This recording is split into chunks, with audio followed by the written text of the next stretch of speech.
My latest tool casualty. Don't let that fool you. That's just a drain valve on the bottom of it, kind of like this on a radiator.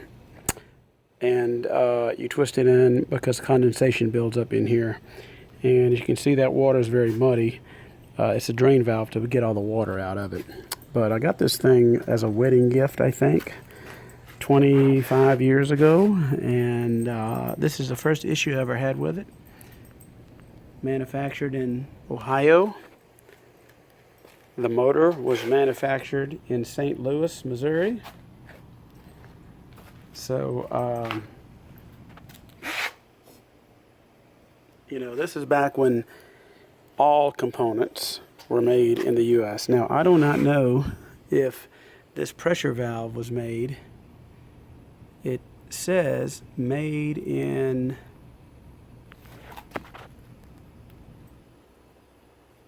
what does that say?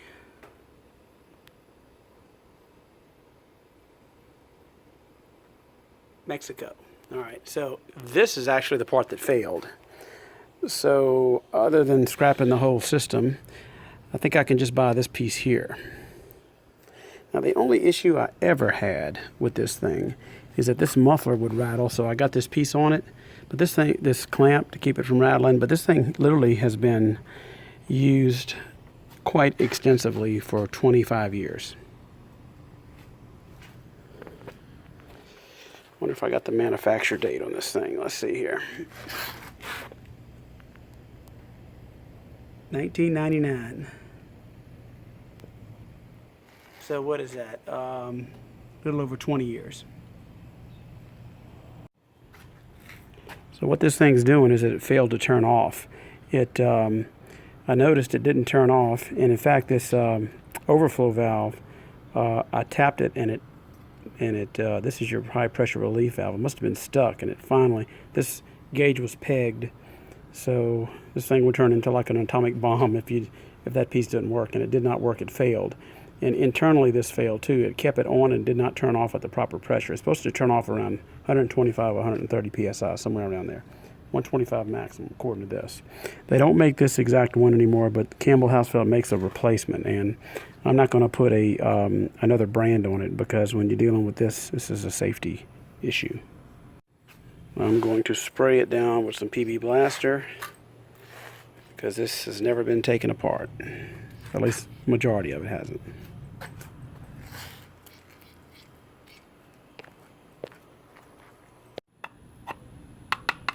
Take that screw out there, and then take this screw out, and then you can get to these.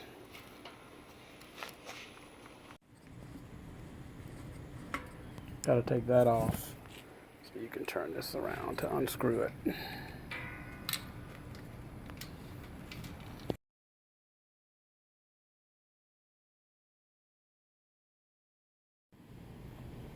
Now I took that cover off because while I'm at it, I'm going to go ahead and tighten this muffler up. I couldn't tighten on with that cover, but see how this motor works? It's got a little looks like a piston that goes up and down. Pretty simple design. So this is the actual part that pumps the air. I'm just going to clean all that up.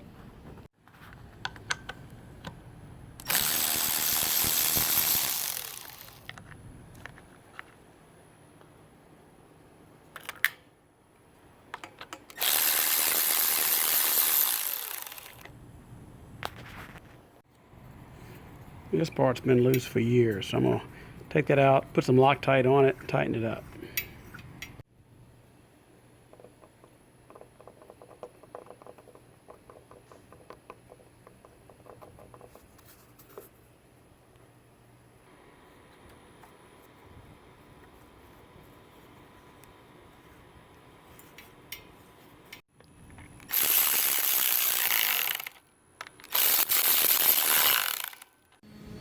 Let's tighten this drain valve back up. It goes clockwise to seal it. Now, the unloader tube is what this tube is called here, and it is telling me to cut this off, this nut off.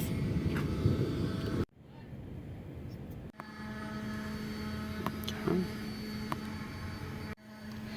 So the next thing I got to do is take the old switch and remove the valve for the tank, pressure for the tank, and this safety valve. That's where it's going to go. My goodness, it's about to pour. So anyway, first thing we want to do is we're going to screw this on like this. Put the safety valve on.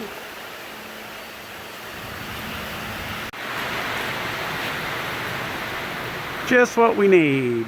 Water on electrical stuff. So anyway, after you install this, and I'm going to put the, if you can hear me, the gauge here, and the inlet goes there, and that's pretty much it.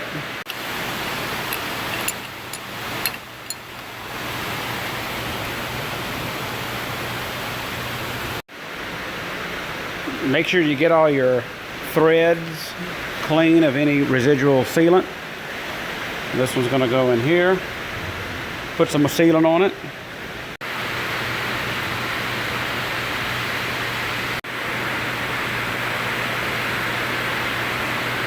Make sure you go in the directions of the thread so it don't come unravel when you screw it in.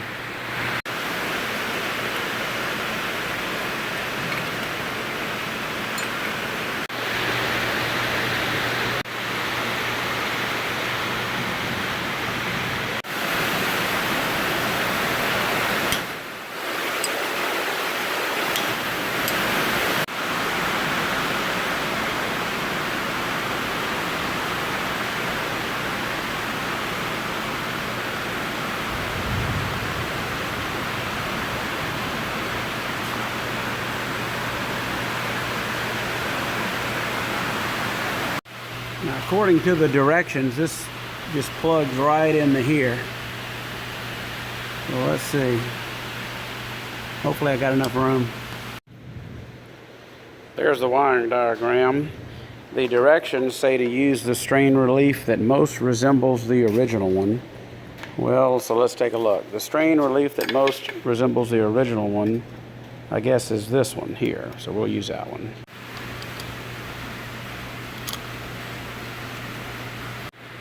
All right, it's now time to put the cover on and plug it in, and we'll see what happens.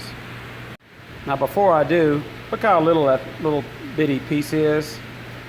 That's your actual knob to turn it on and off. The other one was a little bit more robust. Still plastic, but a lot more robust. So, I don't know. It normally stays in, plugged in anyway. But turning it on and off, I'm not sure this is going to last another 20 years.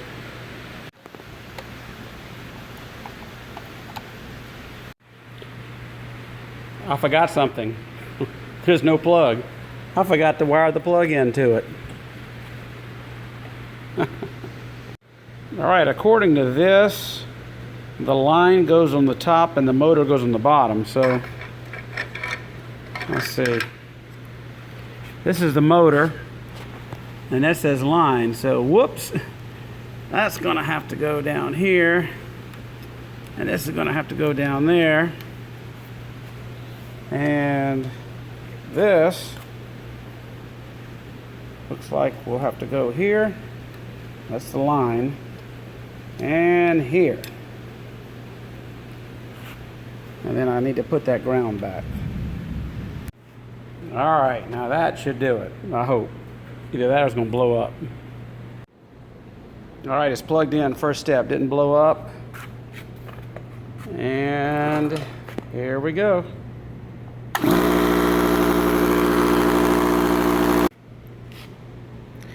Now for the true test. I'm going to see if this thing shuts off at 125, which should be, as you can see it, somewhere up in there.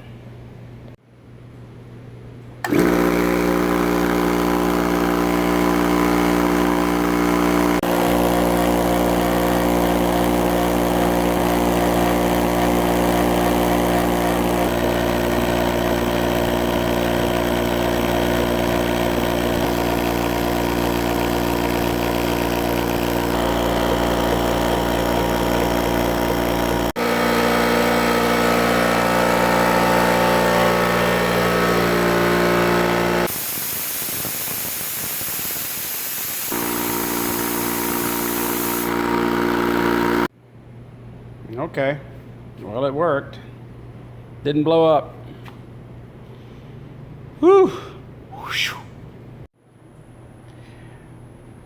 Well, it's back in its home. Maybe it'll last another 20 something years. I doubt it. But, you know, the original one was made in Mexico. This is made in China, of course. So I'm just going to leave it plugged in. I left my old one plugged in for years and years, and it just cycled on and off, and it's now holding pressure. So we're going to, if it blows up like a nuclear bomb, it just blows up.